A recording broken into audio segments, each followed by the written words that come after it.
Story 1. The pool that reflected wrong. The first wrong thing was my reflection moving before I did. I was standing at the edge of a geothermal pool, leaning slightly forward to look into the water. When I saw my reflection shift, just enough to register before I had actually moved. It wasn't delayed like a ripple or distorted by steam. It was early. I froze immediately, and the reflection settled into stillness a fraction of a second before I did, like it had already decided what I was about to become before I could follow it. I told myself it was the water. The surface of geothermal pools isn't perfectly stable, and the heat rising from below can bend the image just enough to make things look off in subtle ways.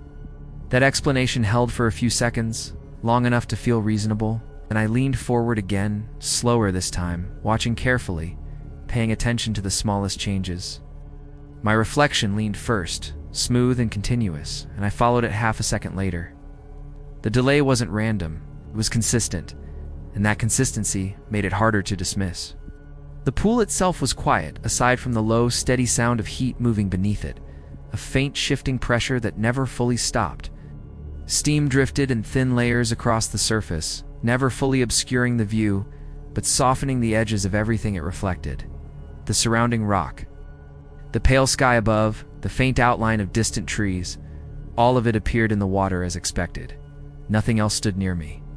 No movement behind me, just the open space of the basin, and the reflection that no longer matched me exactly. I stepped back from the edge, breaking the angle, and the reflection disappeared with it, leaving only dark water and drifting steam. For a moment, that was enough. Without the image in front of me, the feeling faded slightly, like stepping out of a pattern I hadn't realized I was part of. But when I stepped forward again and stopped, the reflection returned immediately. Already in place, already aligned, as if it had been waiting for me to come back into position. I raised my hand slowly, watching both myself and the surface at the same time, splitting my attention between what I felt and what I saw. The reflection lifted first, fingers unfolding in the water, before I felt the motion in my own arm. I stopped halfway, holding the position deliberately. The reflection stopped first, holding its shape for just a fraction longer than it should have. The gap wasn't large, but it was clear. It wasn't reacting to me. It was arriving ahead of me, like it knew where I was going before I did. I shifted my weight from one foot to the other, testing smaller movements, trying to see if the effect would break or blur under less noticeable changes. It didn't. Every adjustment appeared first in the water, then in my body, always in the same order, always separated by that slight but undeniable delay. The more I tested it, the more precise it became. As if the reflection wasn't just mirroring me, it was leading me, setting the sequence before I completed it. The steam thickened briefly, passing across the surface in a slow, low wave that softened the image until it nearly disappeared completely. I waited for it to clear, expecting the distortion to reset something, to return the reflection to normal. But when the steam thinned again, the reflection was already there, already aligned, already holding the position I hadn't yet taken. I hadn't moved. It had. That separation made the timing feel more deliberate, less like a visual trick and more like a sequence. I turned my head away from the pool, looking out across the basin, trying to ground myself in something that wasn't shifting under observation. The landscape held steady. The distant formations remained fixed. The sound of the geothermal activity stayed low and constant, unchanged by where I stood or how long I listened. Nothing else felt wrong. That contrast made the pool feel isolated, like whatever was happening existed only within that surface and nowhere else in the environment. When I looked back, the reflection was already looking at me, not turning to look, already there, already facing upward at the angle I had just reached. I hadn't completed the motion yet. I felt it in my neck, the delay between what I was seeing and what I was doing.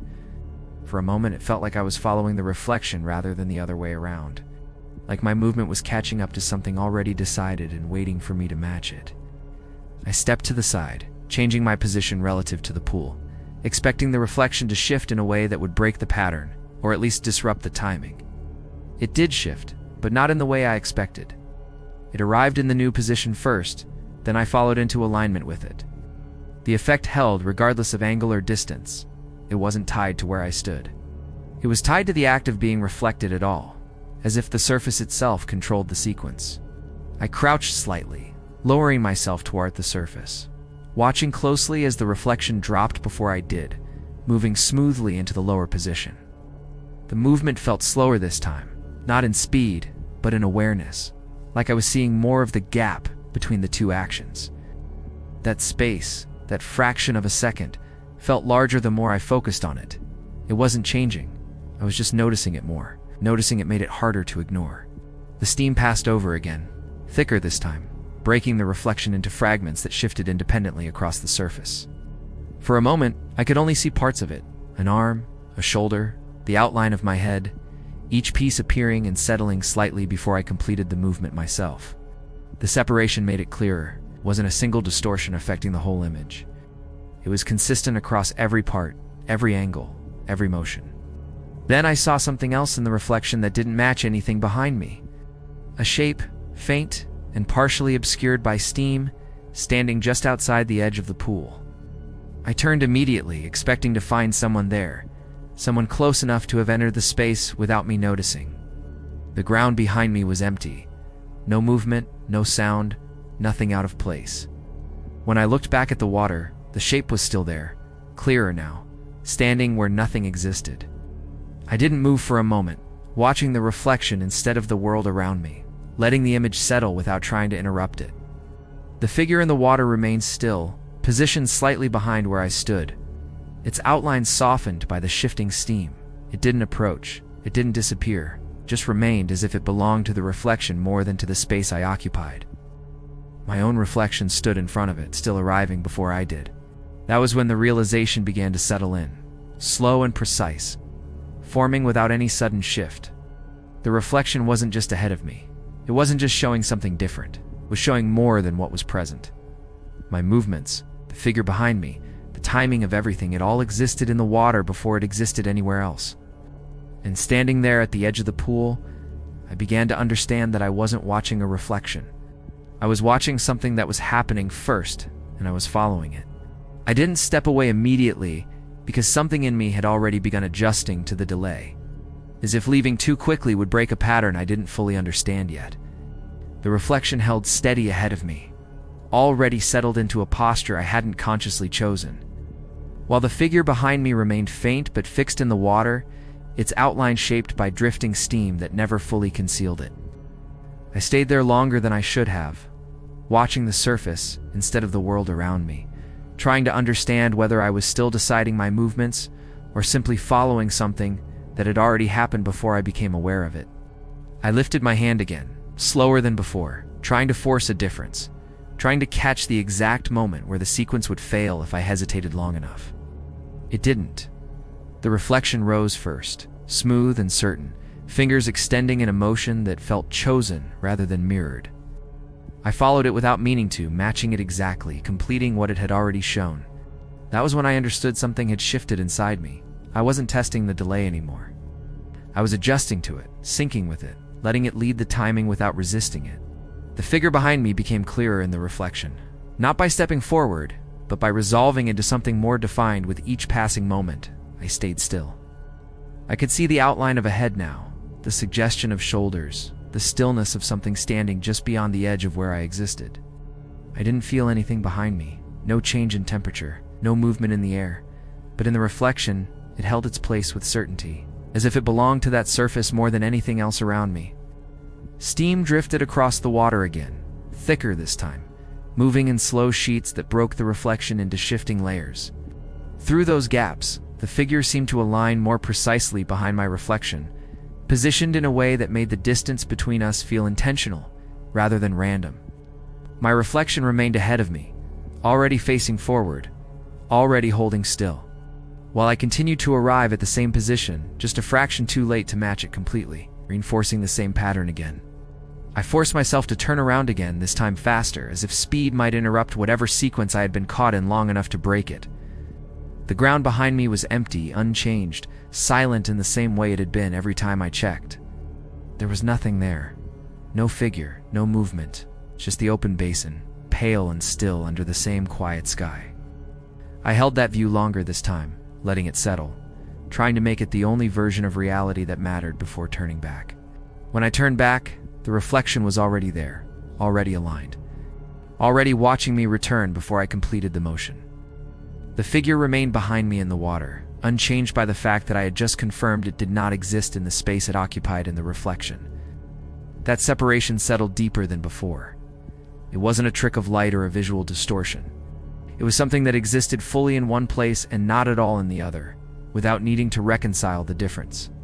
I stepped back from the pool more deliberately, increasing the distance between myself and the surface. Trying to reduce its influence, trying to see if separation would weaken whatever connection I had fallen into. The reflection stepped back first, maintaining the same distance between us, never breaking the sequence, never falling behind. The figure remained fixed behind it, its outline steady, despite the shifting steam. Distance didn't weaken it, it made the delay feel sharper, more exact, and harder to ignore. I stopped moving again, holding still long enough to test whether the reflection required my motion to continue. It didn't. It remained ahead of me, stable and complete, as if it had already settled into something permanent. The figure behind me remained as well, its presence unchanged by my stillness. That was when I understood something else. The reflection didn't depend on what I did. It only depended on me being there long enough to see what it was already showing. I lowered myself slightly again, slower than before, forcing the motion to stretch across that gap between what I saw and what I felt. The reflection lowered first. I followed. In that space between the two actions, the figure behind me shifted again. Not forward, not closer, but more defined, as if it existed more fully in the moment before I completed the movement. That timing connected it to the same rule, the same sequence that controlled everything visible in the water. The realization settled completely then. Not sudden, but precise and difficult to dismiss. The reflection wasn't just ahead of me. It was ahead of everything inside it. My movement, the figure, the alignment of both. It wasn't reacting to the world. It was presenting it before it happened, setting the position, the timing, the structure, and I was following it, completing what had already been shown, moving into something that had already been decided without me. I stepped away from the pool more decisively, breaking the angle completely, turning my back on it without allowing myself another look. The reflection vanished instantly, replaced by the dark, still surface of the water and drifting steam above it. Without it, the pressure in my awareness dropped slightly, like stepping out of something structured and controlled. But it didn't disappear completely. It lingered like something unfinished that I had left behind before it had fully resolved. I started walking away from the basin, keeping my pace steady, not looking back, focusing on the terrain ahead instead of what I had left behind. The environment returned to normal as I moved. The ground felt solid beneath my steps. The air felt still and unchanged. No sound followed me. No movement appeared ahead. The absence of the reflection made everything feel stable again, but not safe, like something had simply stopped showing itself rather than ending. After several steps, I stopped without meaning to, just long enough to orient myself within the open basin and confirm where I was relative to the path out. The stillness settled around me immediately, heavier than it should have been, pressing in without sound or movement. I didn't turn back right away. I waited, listening, expecting something to interrupt the silence. Nothing did. The environment held steady, but the hesitation remained quiet and persistent beneath everything else. I turned slowly, just enough to bring the pool back into view from a distance, careful not to approach it again, careful not to re-enter whatever had been happening there. The surface reflected the sky, the rocks, the empty space around it. Then I saw it. My reflection was still there, standing at the edge of the pool where I had been before, positioned exactly as I had left it, unmoving and complete, as if I had never stepped away at all. I didn't move closer. I didn't test it again. I turned away and kept walking, leaving the basin behind, without looking back again. But the last thing I understood before distance took it out of view stayed clear in a way I couldn't ignore. The reflection had not followed me. It had remained where I left it.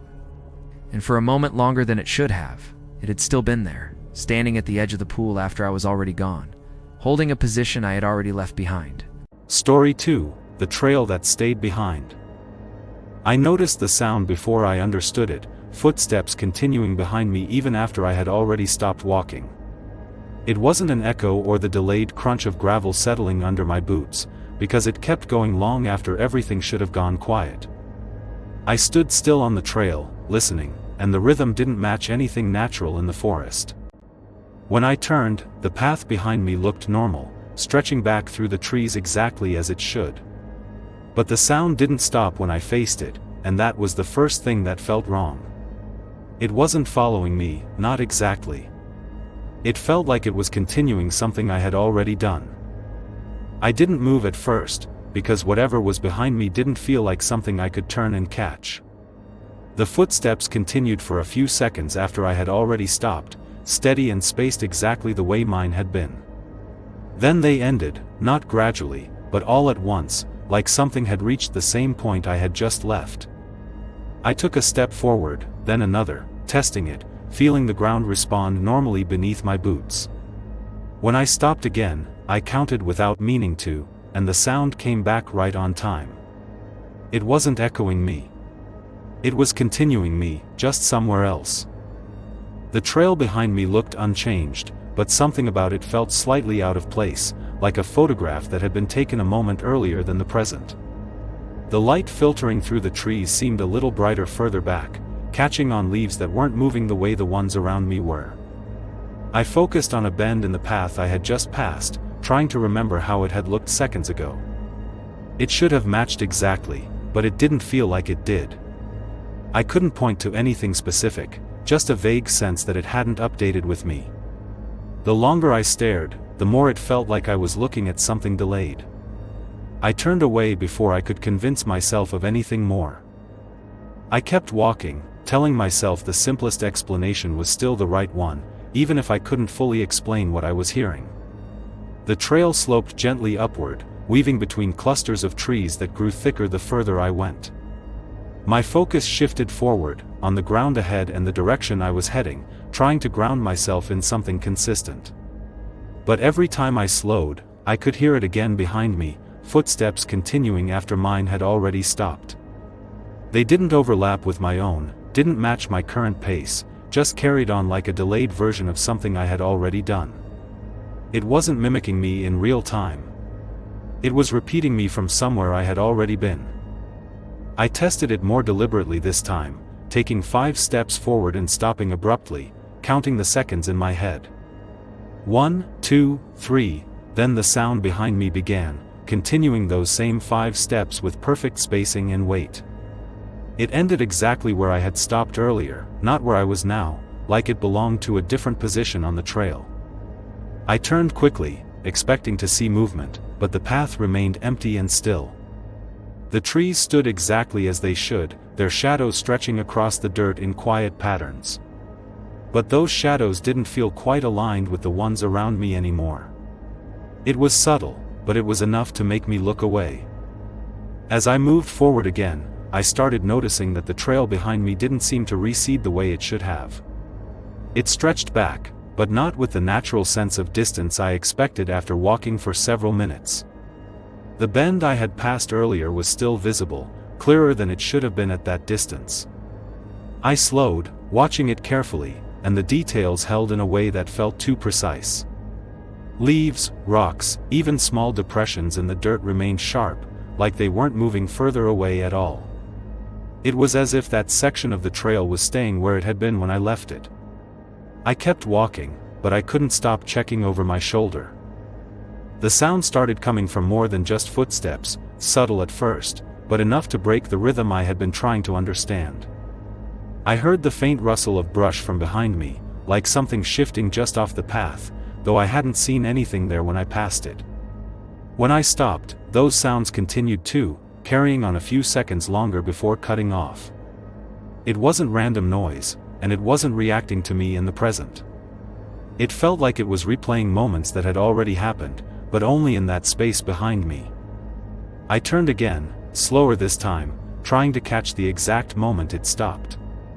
Everything behind me froze into stillness the instant I faced it.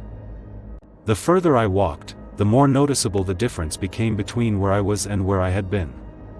The air ahead felt steady and quiet, but behind me, it carried that faint sense of delayed movement, like something lagging just out of sync.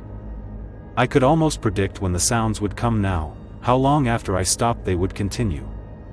It gave the trail behind me a strange sense of activity, even when I couldn't see anything actually moving. I focused on a fallen branch I had stepped over earlier, glancing back to see if it had shifted. It hadn't, but something about the way it sat felt slightly off. Like it belonged to a moment that hadn't fully passed. I started marking my movement more carefully, paying attention to the smallest details as I passed them. A cluster of rocks, a split in the bark of a nearby tree, the exact shape of a shadow crossing the trail. Then I walked a little further and turned back, comparing what I remembered to what I saw. The differences were subtle, but they were there, enough to keep me from dismissing them as mistakes. The shadows behind me didn't match the angle of the light where I stood anymore. They were slightly earlier, slightly different, like time itself hadn't moved forward with me in that direction. I stayed turned for a moment longer than before, watching. Nothing changed. When I faced forward again, the trail ahead felt normal in a way that made everything behind me feel even more wrong by comparison. The trees shifted naturally with the wind, the light filtered through them in a consistent pattern, and the ground beneath my feet responded exactly as it should. But the moment I slowed, I could feel that other layer of movement behind me starting again, continuing something I had already left behind. It wasn't catching up to me, and it wasn't falling further away either. It just stayed there, active in its own way, tied to a place I was no longer in. I kept walking, but the sense of separation grew stronger with every step. I realized then that whatever was happening wasn't following me at all, and that made it worse. The sounds and movements weren't attached to where I was, but to where I had been, fixed to sections of the trail like they were still ongoing. When I stopped, I could hear my past footsteps continuing behind me, not as echoes, but as something still happening in that space. It wasn't delayed in the way sound normally is. It felt preserved, like that part of the trail was still active even after I had moved on. I turned again, slower than before, trying to see it clearly this time. The path behind me looked exactly like it should have, but I didn't trust it anymore. I tried walking faster, putting more distance between myself and whatever was happening behind me, but it didn't change anything. The sound still came at the same interval, tied to my previous position rather than my current one. The bend in the trail remained visible longer than it should have, holding its clarity even as I moved further away. I could still make out details that should have blurred into the background by now. It didn't feel like I was leaving it behind at all. It felt like it was staying exactly where it had been, untouched by my movement. I slowed again without meaning to, listening for the sound that I knew would come. When the footsteps started again behind me, I didn't turn right away, and that was the first time I noticed something new. There was a second rhythm layered beneath the first, faint but distinct, like another set of steps that didn't quite match mine. It wasn't synchronized, and it wasn't following the same pattern I had created. I stood there, listening, trying to separate the two, but the longer I waited, the harder it became to tell them apart. When I finally turned, both sounds stopped at once, cutting off in a way that felt too precise to be coincidence. The trail behind me looked empty as always. But it didn't feel empty anymore. I kept my eyes on the path behind me longer this time, forcing myself not to look away immediately. The light seemed slightly brighter further back, the shadows frozen in a position that no longer matched the present. I focused on a section of the trail where I knew I had paused earlier, watching for any kind of movement. For a moment, nothing happened, and I almost convinced myself it was over. Then I thought I saw something shift, not in the trees or the ground, but in the way the space itself held together. It was brief, subtle enough that I couldn't be sure it had happened at all. But it was enough to make me step forward again without thinking. As I turned back toward the trail ahead, I became aware of something I hadn't noticed before, not a sound this time, but a presence tied to that space behind me. It didn't feel like it was moving closer or following me forward, but it was there, anchored to the sections of trail I had already passed. Every step I took seemed to leave something active behind, something that continued even after I was gone. I didn't look back again right away, but I could feel it there, continuing in a way I couldn't fully understand. And for the first time, it felt like it wasn't just repeating me. It felt like something else was starting to move within it. I kept moving, but I stopped trusting the distance I put between myself and the trail behind me. Every section I passed felt less abandoned than it should have, as though it stayed occupied after I left it. The sounds returned in fragments now, my steps, the scrape of gravel, the faint shift of brush beside the path. They came from behind with the weight of something still unfolding. I no longer felt like I was walking away from earlier ground. I felt like I was shedding pieces of the trail as I went. When I reached a narrow stretch between two stands of trees, I stopped and looked back before the sounds could start again. The trail held still for a moment, pale and empty under the filtered light. Then, far behind me, I caught movement at the edge of the path, not clear enough to name, but distinct enough to break the stillness. It passed across the trail where I had already walked and disappeared behind the trees. A second later, the delayed sound followed. Whatever was moving back there was no longer only mine. I walked faster, not running, but no longer pretending I was calm. The trail bent downhill, and for the first time I could see a longer stretch of it behind me between the trees. That made it worse. Sections of the path looked slightly out of sequence, as if different moments were sitting beside each other without blending. One patch of ground held brighter light than the trail around it. Another looked darker, as though a cloud still covered it. The whole path behind me seemed stuck in stages I had already passed through. I stopped again when I heard the second rhythm return, clearer now, separate from the memory of my own steps. It came from the same delayed space, but it moved with purpose instead of repetition. My steps ended where they should have, and the other ones kept going. I stayed frozen, listening as they crossed the section of trail I had walked minutes earlier. They were not rushing. They were not wandering. They were coming forward through the parts of the trail that had stayed active behind me. I turned and saw it then, not fully, but enough to lose any comfort I had left. Far down the trail, in a section that should have been farther away, something moved with my shape and pace for a few steps before falling out of sync. It crossed through a strip of older light, and the outline broke apart against the trees. I could not make out a face or body, only the wrongness of seeing myself where I no longer was. Then the figure kept walking after my own remembered movement should have ended. I started down the trail again, faster now, my attention fixed on the path ahead. The trees on either side felt closer, their trunks standing like borders around a corridor I needed to finish. Behind me, the sounds no longer waited for me to stop completely.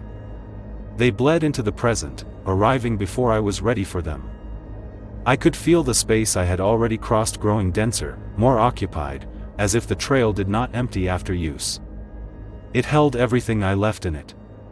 And something inside it had started using that. The first sign of the exit was a break in the trees ahead and a strip of brighter open ground beyond them. I headed for it without slowing, hearing the second set of steps behind me match sections of the trail I had just left. They were closer now, not in distance exactly, but in sequence, advancing through the active trail I had created behind myself. I did not look back again. The path under my boots felt thin, temporary, like it would keep continuing after I was gone. I only cared about reaching the opening before whatever remained behind me reached the place I had just been. The trail widened near the end, and the trees pulled back enough for sunlight to fall cleanly across the dirt. I crossed that last stretch with the feeling that the wrongness behind me had narrowed into a single point. The delayed sounds were no longer scattered across different sections of ground. They were aligned, gathering into one approach through the trail I had already walked. I stepped off the path and onto the open ground beyond the tree line. The instant I left it, every sound behind me stopped. I turned only once, standing just outside the trailhead, and looked back into the trees.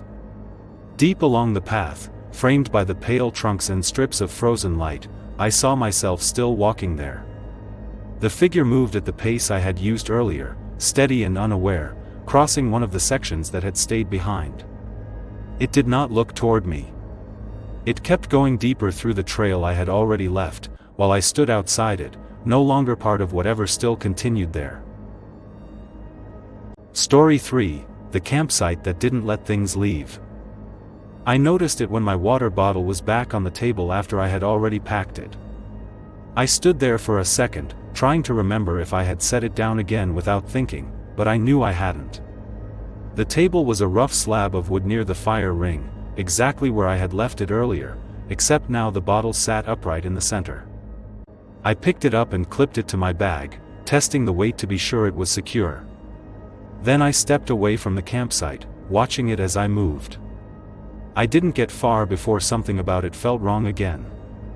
I walked just past the edge of the clearing and stopped, turning back to look at the site from a few steps away. Everything looked normal: the table, the fire ring, the scattered stones marking the boundary of where people usually set their tents. The trees closed in around it in a loose circle, nothing unusual about their spacing or shape. I reached for my bag, unhooked the bottle, and tossed it lightly onto the dirt just outside the clearing. It landed where I expected, rolling once before coming to rest. I kept my eyes on it as I stepped back. When I blinked, it was gone. I walked back into the campsite slowly, already knowing where I would find it before I looked. The bottle was sitting in the center of the table again, exactly where it had been the first time.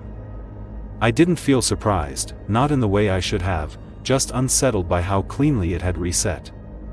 There was no sign it had been moved, no mark in the dirt where it had rolled. I picked it up again, checking for scratches or dirt that might prove it had been outside. It was dry, clean, exactly as it had been before. I didn't put it back in my bag this time. Instead, I carried it with me as I stepped toward the edge of the campsite again, watching the ground carefully. I placed it just outside the clearing, making sure I could see it clearly against the dirt and leaves. Then I stood there, not moving, keeping my eyes on it as long as I could. Nothing happened at first, and for a moment I thought I had imagined the earlier shift. Then I turned my head, just slightly, to check the rest of the clearing. When I looked back, the bottle was gone again. I didn't rush this time, but I didn't hesitate either, walking straight back to the table. It was there again, upright, centered, untouched by whatever had just happened. I left it where it was and stepped back, scanning the rest of the campsite for anything else that felt out of place. The fire ring held a small stack of wood I hadn't arranged, pieces laid neatly as if someone had just prepared it. I was sure I hadn't stacked it like that when I arrived. I walked over and moved one of the logs out onto the ground. Then I stepped away and waited. The log stayed where I had placed it for a few seconds, long enough to feel almost normal. Then I looked down at my hands, distracted by the faint smell of sap on my fingers. When I looked back, the log was gone from the ground. I didn't need to check to know where it was. Still, I walked over to the fire ring and saw the stack restored, the log back in place exactly as before. It wasn't just returning things. It was putting them back in a specific arrangement. I moved through the campsite more deliberately now, testing the edges of the clearing and the objects within it. I set small things outside the boundary, twigs, a piece of trash, a loose strap from my bag, and each time they disappeared when I wasn't looking directly at them. Every time I checked, they were back inside the campsite, placed in ways that felt intentional. The boundary itself wasn't marked, not in any clear line, but I could feel where it began and ended just by how things behaved. Inside, everything stayed. Outside, nothing remained. I unzipped my bag and started checking the contents more carefully, making sure everything was where I had packed it. At first, it all looked normal, but the longer I looked, the more uncertain I became. A small item I thought I had tucked into a side pocket wasn't there anymore. I searched through the compartments, pulling things out one by one, until I found it sitting on the table instead. I hadn't taken it out, and I knew I hadn't set it down. It had simply returned to the campsite without me. I packed everything back into my bag, slower this time, making sure I knew exactly where each item went. Then I closed it and stepped toward the edge of the clearing again, testing the distance. The moment I crossed out of the campsite, I felt something shift, not physically, but in the way the space held together behind me. I took another step, then another, putting more ground between myself and the sight. When I stopped and checked my bag, something was missing. I turned immediately, already knowing what I would see. The missing item was on the table again, placed neatly beside the bottle, as if it had always been there. I walked back into the campsite without thinking, a quiet frustration building beneath the surface. This wasn't random, and it wasn't a mistake. It was consistent, controlled, as though the campsite was deciding what belonged to it. I picked up the item and held it tightly, refusing to let it go this time. Then I stepped out of the clearing again, keeping my grip firm. I didn't make it 3 steps before it was gone from my hand. I stopped and turned slowly, my hand still clenched around nothing. There had been no pull, no resistance, just the absence of something that had been there a second ago. Back in the campsite, the table held it again, placed exactly where it had been before. I stayed where I was for a moment, just outside the boundary, trying to understand the limit of it. It wasn't stopping me from leaving. It wasn't holding me there. It was only holding the things I brought with me. I stepped back into the clearing and looked around more carefully, trying to understand the pattern in how things were arranged. The bottle sat in the center of the table, the item beside it, the firewood stacked neatly in the ring. Nothing was scattered or out of place anymore. It all felt organized, maintained in a way that didn't match how I had left it. I moved one of the items slightly off-center, just enough to break the arrangement. Then I stepped away and looked back. It was centered again. The longer I stayed, the more the campsite felt occupied, even though I was the only one there. It wasn't a presence I could see or hear directly, but it was in the way things were handled, reset, and kept in place. Nothing decayed or drifted out of order. Nothing remained where I tried to move it. I stood at the edge of the clearing again, testing how far I could go before something changed. The trees beyond it felt normal, but the moment I stepped out, the campsite behind me felt sealed again. I walked a short distance away, just far enough that the clearing was partially hidden by the trees. Then I stopped and listened. There were no sounds from the campsite, no movement or shifting that I could detect. It felt quiet in a way that didn't match what I had just seen. I stepped back toward it, pushing through the trees until the clearing opened again in front of me. Everything was exactly as it had been, unchanged, untouched by the time I had spent outside it. I stood at the edge of the campsite, looking in, aware now that whatever was happening wasn't reacting to me directly. It wasn't chasing me or trying to keep me there. It was maintaining something within the boundary, something that didn't allow anything to leave once it had been part of it.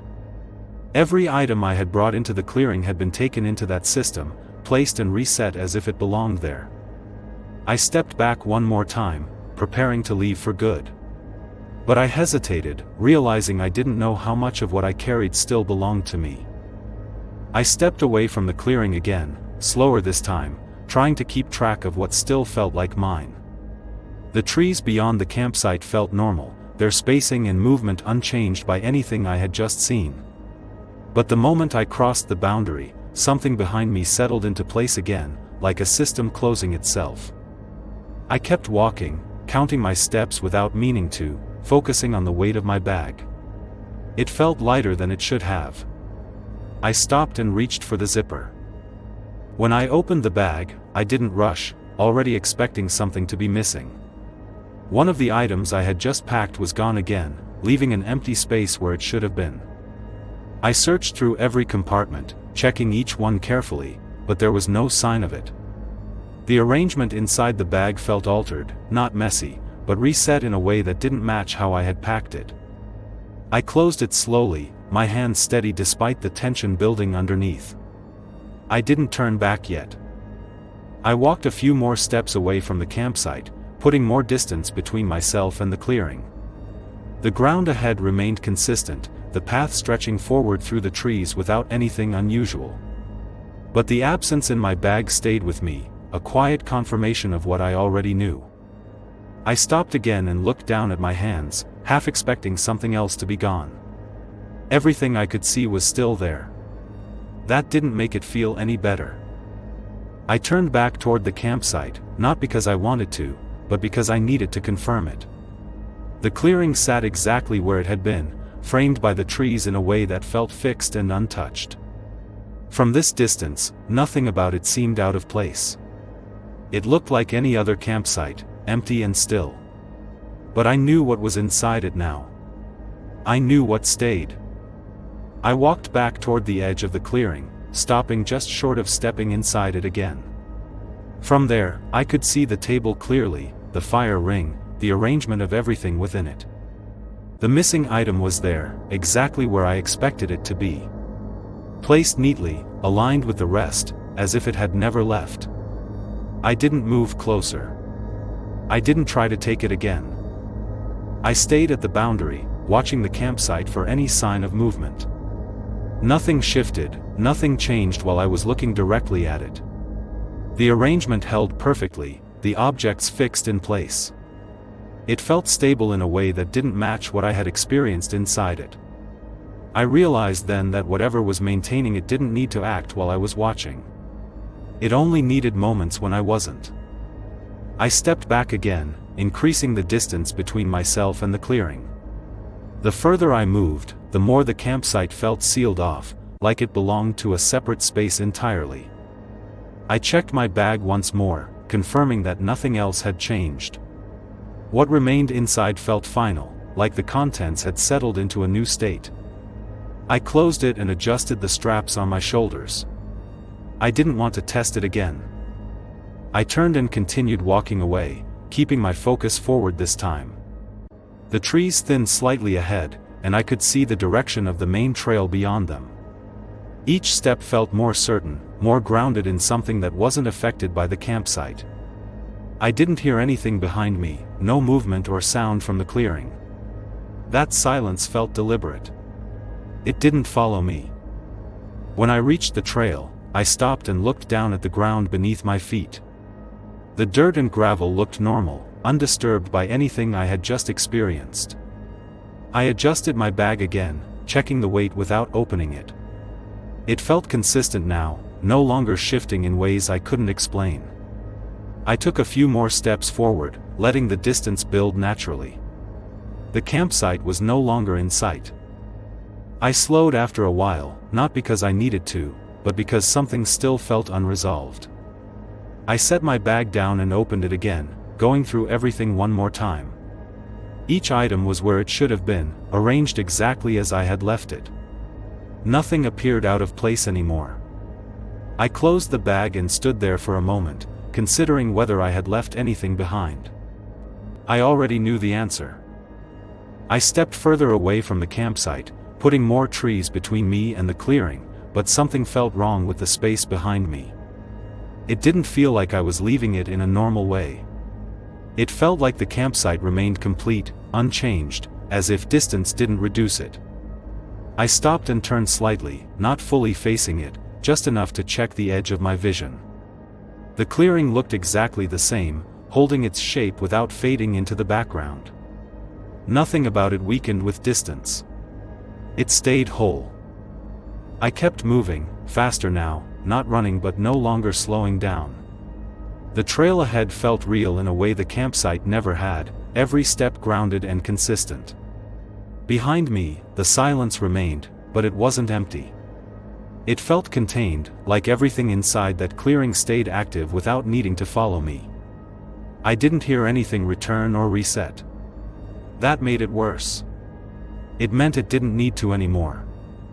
When the trail opened up ahead, I stepped fully out of the forested section and onto a wider path, something that clearly led away from the area. The shift was immediate. The space behind me finally felt distant, like it belonged to a different place entirely. I stopped there, just outside the trees, letting the separation settle. For the first time, it felt like I was no longer part of it. I had left. I set my bag down and opened it, checking everything carefully one last time. The contents were stable, nothing shifting, nothing missing beyond what I already knew was gone. The arrangement felt final, like it wouldn't change again. I closed the bag slowly and stood there, holding on to that certainty. Then I turned back toward the trees. Through the trees, I could just make out the clearing in the distance, still visible between the trunks. The table sat in the center of it, exactly where it had always been. And on it, placed perfectly in the middle, was the item I had lost. It wasn't hidden or misplaced. It was positioned like it belonged there. I looked at it for a moment longer, then turned away and left the trail behind it. Story 4: The Hour That Didn't Cool. The first wrong thing was the heat not changing, even after I had been standing there longer than I should have been without moving. I was near a shallow geothermal pool, watching the steam drift upward in slow, steady movement, and the warmth pressing against my skin stayed exactly the same the entire time. It didn't fluctuate the way it should have, not with shifting air or subtle environmental changes that usually happen in a place like this. It felt fixed, as if the temperature had been set and left that way without any adjustment. I shifted slightly, expecting even a small difference, but nothing changed at all. I stepped back along the boardwalk, expecting the distance alone to lower the heat, even slightly, the way it naturally should as I moved away from the source. It didn't respond the way I expected. The warmth remained exactly the same, neither fading nor intensifying, just holding steady in a way that became more noticeable the longer I paid attention to it. I paused and waited, thinking maybe it needed time to adjust or dissipate naturally, but even after several seconds, nothing changed. It wasn't delayed or slow. It simply wasn't reacting at all. A vent nearby released steam in a steady stream, and I watched it carefully, expecting the output to shift, to weaken or strengthen as the pressure beneath changed over time. Instead, it remained exactly the same, the flow unchanging, the density consistent in a way that didn't feel natural once I focused on it. I stayed there longer than I meant to, watching for even the smallest variation, but the steam didn't thin, didn't thicken, didn't waver at all. It held its form, as if it had been fixed in place. I checked my watch without thinking much about it at first, more out of habit than concern, and noted the time before looking back at the basin again. When I returned my attention to the vent, it hadn't changed at all. The steam rose at the same rate, in the same shape, drifting in the same direction without any variation. It didn't feel like something ongoing or evolving. It felt like something repeating the same moment without any progression forward. I stepped closer to the pool, testing whether the heat would change at a different angle or distance, expecting at least some variation as I shifted position. It didn't respond. The warmth remained exactly the same, pressing against me with no variation at all, no increase, no decrease. I moved slightly to the side, then back again, but there was no shift, no gradient, nothing to suggest that I was changing position relative to it. It wasn't that the heat was constant in a natural way. It was fixed. I started walking along the boardwalk, expecting movement to break whatever pattern I was noticing, but it didn't have any effect. Each step brought me to a new position, but the heat didn't adjust the way it should have. It didn't fade with distance or intensify near vents or pools. It stayed exactly the same no matter where I stood or how far I moved. The consistency began to feel less like coincidence and more like something that wasn't reacting to time at all. I passed another vent and slowed down, watching it closely, expecting at least a small change in the way the steam moved or dissipated over time. Instead, it behaved exactly like the last one. The output remained constant, the motion unchanged, the intensity fixed in a way that didn't match anything natural. It wasn't just similar behavior. It was identical, as if every moment I observed it was the same moment repeating without any progression. Farther across the basin, the pools and vents all behaved the same way, each one maintaining its state without any variation over time, no matter how long I watched them. I focused on one pool in particular, watching the surface closely, expecting ripples or movement to shift even slightly as heat moved through it. Nothing changed. The water moved, but it didn't progress. It looked active, but it felt static, like a motion that had no beginning or end. I stopped walking and stood still, trying to give the environment time to change on its own, expecting that if I waited long enough, something would shift. Nothing did. The heat remained constant, the steam unchanged, the movement fixed in a way that didn't align with anything natural. It wasn't just stable. It was unchanging in a way that suggested time itself wasn't affecting it at all. I checked my watch again, expecting at least a few minutes to have passed since the last time I looked, and they had, but when I looked back at the basin, nothing reflected that passage. The steam rose the same way, the heat pressed the same way, and the entire environment looked exactly as it had before. The time had changed. The place hadn't responded to it. I stepped forward again, testing whether movement through the space would trigger any kind of shift or variation, but it didn't have any effect at all. The heat remained fixed, the steam unchanged, and every vent I passed behaved exactly like the last one. It wasn't just similar conditions repeating. It was the same conditions, unchanged by anything I did or how long I stayed within the space. I focused on one vent and watched it carefully, tracking the movement of the steam as it rose and drifted, trying to find any variation at all. There wasn't any. The motion repeated in a way that felt continuous but wasn't progressing forward in time. It was like watching the same moment stretched out instead of moving naturally from one state to another. I looked across the basin again, trying to find something that wasn't locked in the same state, something that reacted differently or showed even the smallest sign of change, but everything behaved the same way. The pools, the vents, the steam, the heat, it all remained unchanged. The realization came slowly, but once it settled, it didn't leave. Time was passing, but the environment wasn't responding to it. I checked my watch again, confirming that more time had passed, enough that something should have shifted, even slightly, but when I looked back, nothing had changed. The steam rose at the same rate, the heat remained constant, and the entire basin looked exactly the same as it had before. It wasn't delayed or slowed. It was completely frozen in a single state.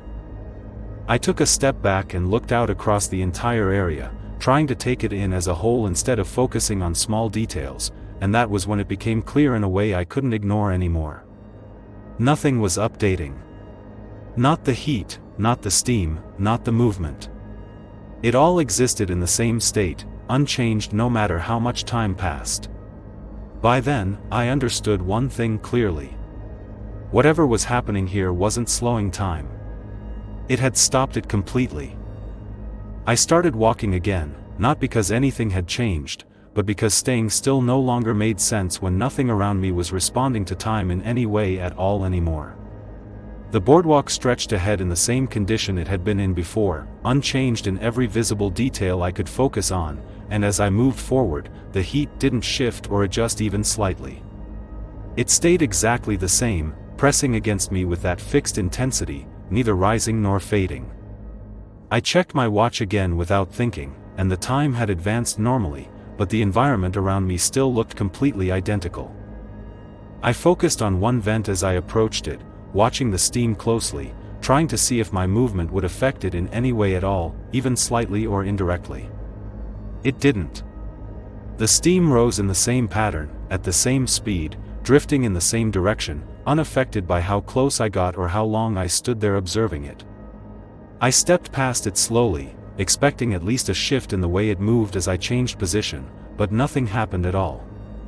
It remained exactly as it had been before, as if the same moment was repeating continuously without interruption.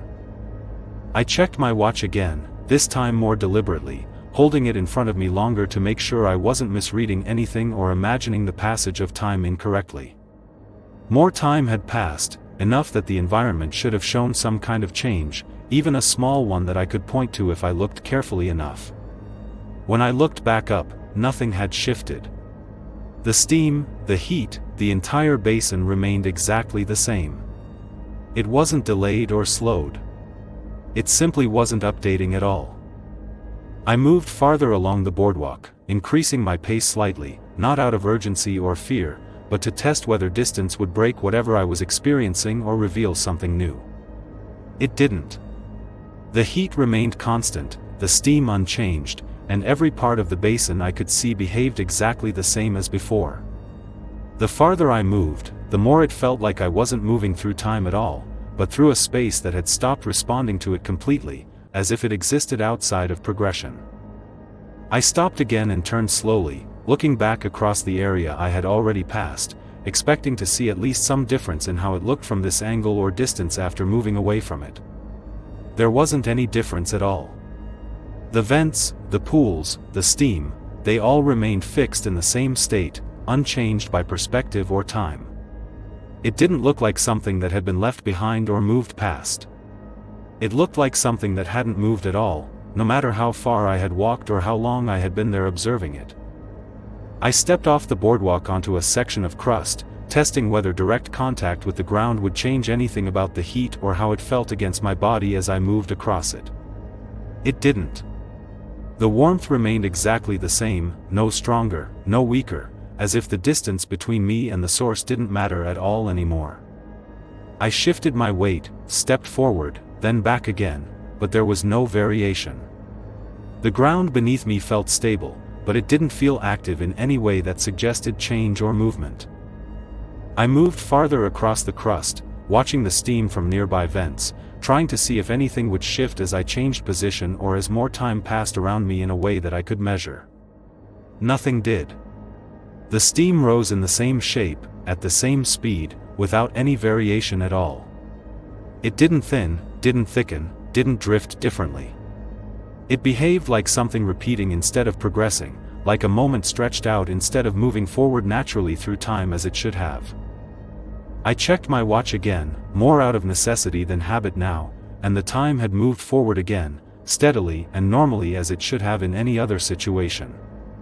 When I looked back at the basin, nothing reflected that change at all. The environment remained exactly the same, frozen in a single state that didn't respond to anything I did or how long I stayed. The difference between the passing time and the unchanging space became more pronounced with every second I remained there observing it. I turned back toward the boardwalk and stepped onto it again, choosing to move away from the center of the basin instead of deeper into it, where nothing seemed to change at all no matter how long I stayed. As I walked, the heat remained constant, the steam unchanged, and every step felt like it carried me through a place that wasn't progressing with me in any way. It wasn't that the environment was following me or reacting to me. It was that it wasn't moving at all, no matter what I did. I looked out across the basin again, focusing on the distance, trying to see if anything changed farther away, something I might not have noticed before from closer observation or from where I had been standing earlier. Nothing had. The vents, the pools, the steam, all of it remained fixed, as if locked into a single moment that refused to move forward or shift at all. The scale of it made it harder to ignore. It wasn't just one area behaving this way. It was everything within view.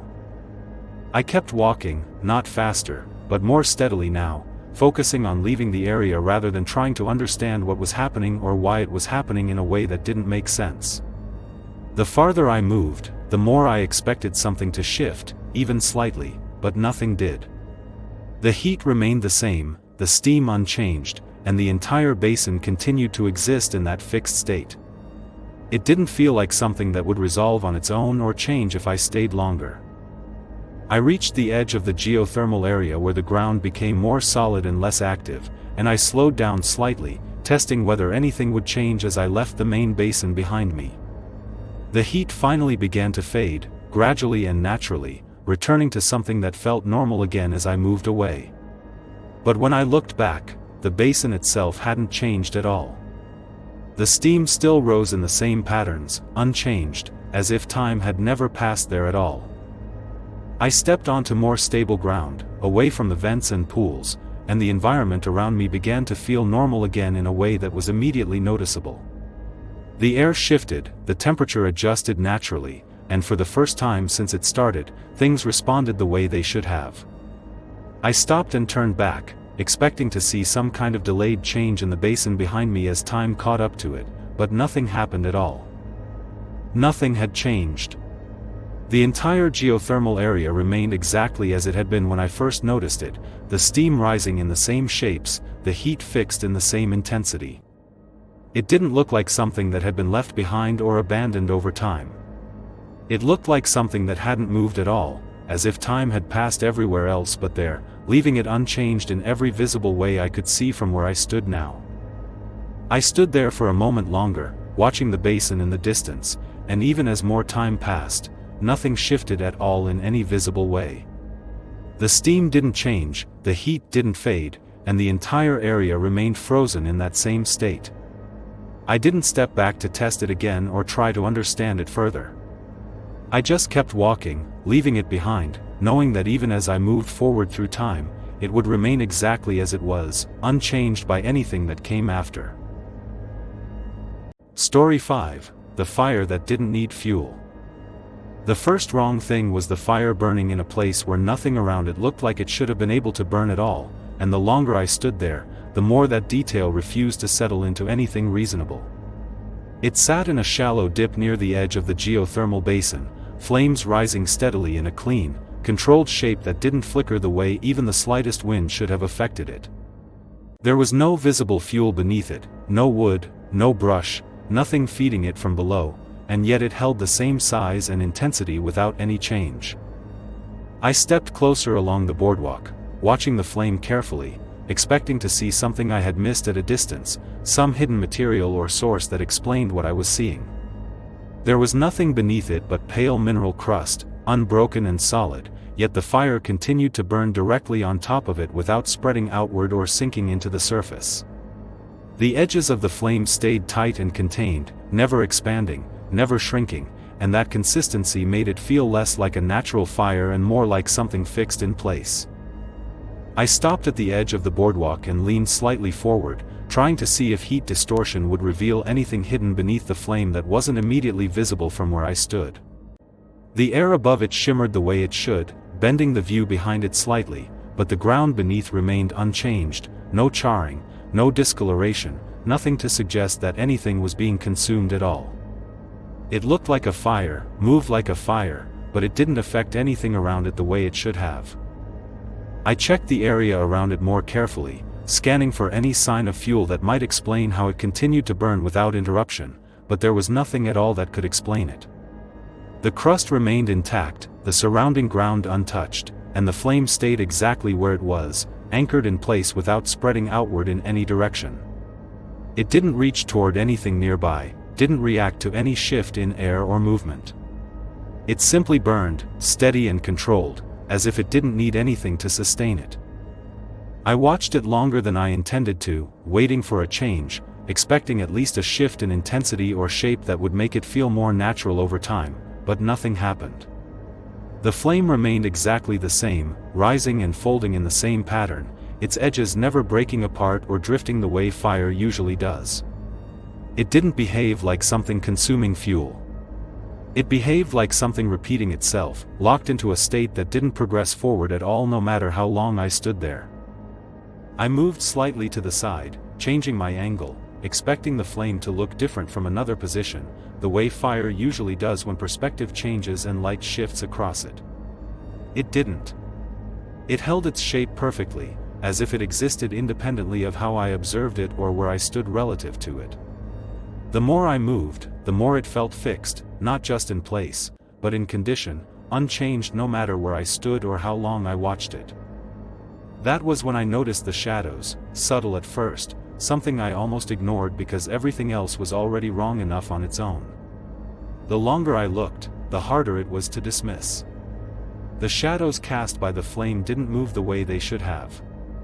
They didn't shift with the flicker of the fire, didn't stretch or contract with the light as it moved.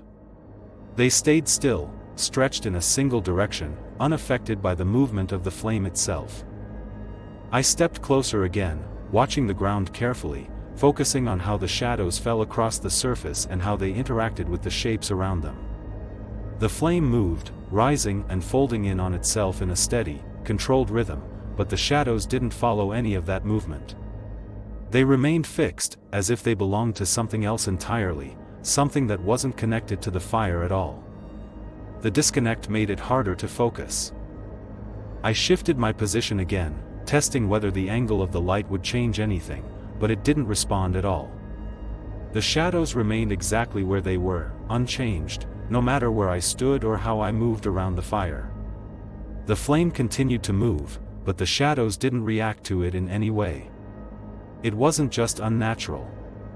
It was wrong in a way that didn't have an explanation I could reach or justify. I looked around the basin, checking other light sources, trying to confirm that this wasn't something affecting everything equally, but nothing else behaved the same way. The distant steam vents cast faint, shifting shadows as expected, moving naturally with the light around them. Only the fire remained different. Only the shadows near it stayed fixed, disconnected completely from the movement of the flame that should have been controlling them. I stepped closer again, stopping just short of the edge of the crust, watching the flame more carefully now, trying to see if there was anything I had missed before. It still hadn't changed. The size remained the same, the intensity unchanged, the shape repeating itself in a way that didn't feel random or natural. It wasn't just stable. It was identical from one moment to the next, as if it wasn't progressing at all through time. I waited longer this time, watching for any sign that it would begin to consume something, even slowly, even subtly, but the ground beneath it remained untouched.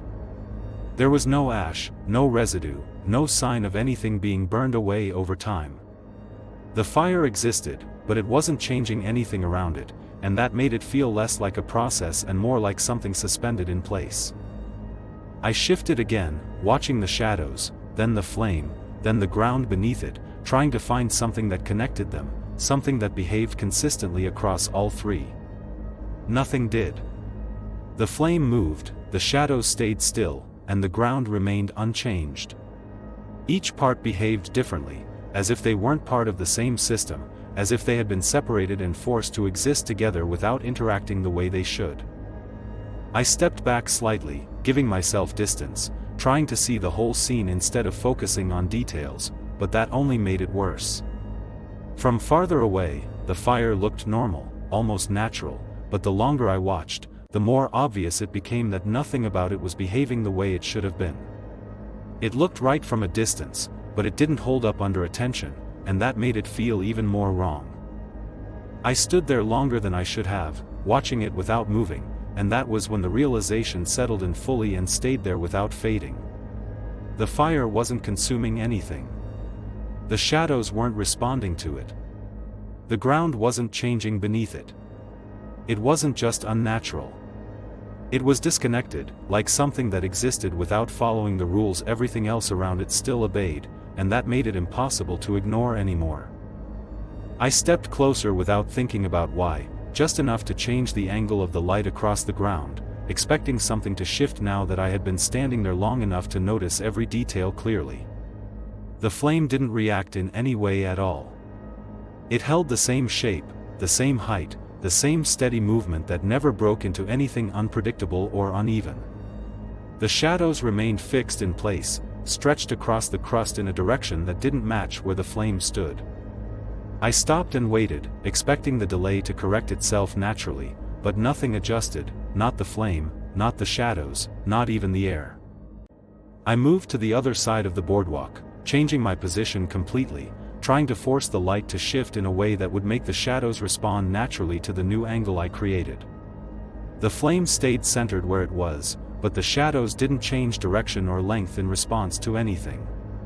They stayed fixed, pointing the same way they had before, disconnected from where I was now standing and how the light should have been falling across the ground. That was when it stopped feeling like something I was observing and started feeling like something that had already been decided before I arrived. I watched the edges of the flame more closely, focusing on how it moved, expecting to see at least some variation in the way it folded or stretched as time passed and the air around it shifted even slightly. There wasn't any change at all. The movement repeated itself in a pattern that felt too consistent to be natural, rising and collapsing in the same sequence over and over again without deviation. It didn't evolve, didn't change shape in any meaningful way. It looked active, but it felt fixed, like motion without progression behind it. I stepped off the boardwalk onto the crust again, moving slowly this time, testing whether the heat would change if I got closer to where the flame appeared to meet the ground. It didn't. The warmth remained exactly the same, no stronger at the center, no weaker at the edges, no gradient to follow or measure.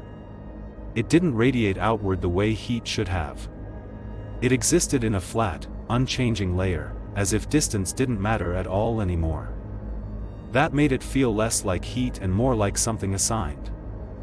I stopped just short of the flame, watching the ground beneath it, expecting to see some sign of change now that I was close enough to notice details I couldn't see before from a distance. There was nothing there. The crust remained intact, pale and unmarked, with no ash, no residue, nothing to suggest that anything had been burned away. The flame hovered above it, connected visually but not physically, as if the two weren't interacting at all in any meaningful way. I shifted my weight and took a small step to the side, watching how the light moved across the surface as I did, expecting at least a slight correction in the shadows that had remained fixed for too long. The flame continued its steady motion, rising and folding in the same controlled rhythm, but the shadows still didn't respond. They stayed fixed, unchanged by the movement of the light or my position relative to it. The disconnect made it harder to focus, like trying to follow something that refused to align with itself no matter how closely I watched. I looked at the surrounding area again, checking the distant vents and pools, confirming that everything else still behaved normally in comparison to what I was seeing here near the fire. The steam shifted, the light moved, the shadows responded naturally everywhere else I looked. Only the fire remained different. Only the space around it refused to follow the same rules. That separation made it feel isolated, like it existed apart from the rest of the basin in a way that didn't connect back to anything else. I turned back toward the flame and watched it more carefully, focusing on the base, trying to see if there was any moment where it touched the ground in a way that suggested interaction or transfer of heat or energy. There wasn't one. It stayed suspended in place, the movement continuous but disconnected, as if it was only appearing to burn without actually doing anything. It didn't consume, didn't spread, didn't leave anything behind. It simply remained exactly as it was, unchanged. I stepped back onto the boardwalk, creating distance again, testing whether the perspective would change anything I was seeing or make the inconsistencies less noticeable from farther away. It didn't. The flame held its shape, the shadows remained fixed, and the ground beneath it stayed unchanged. The entire scene looked identical to the way it had when I first noticed it, as if no time had passed at all since that moment, no matter how long I had been standing there observing it. I looked away from it briefly, then back again, expecting some difference after breaking my focus, something small that might indicate progression or change over time. Nothing had changed. The flame continued exactly as before, the shadows still unmoving, the ground still untouched.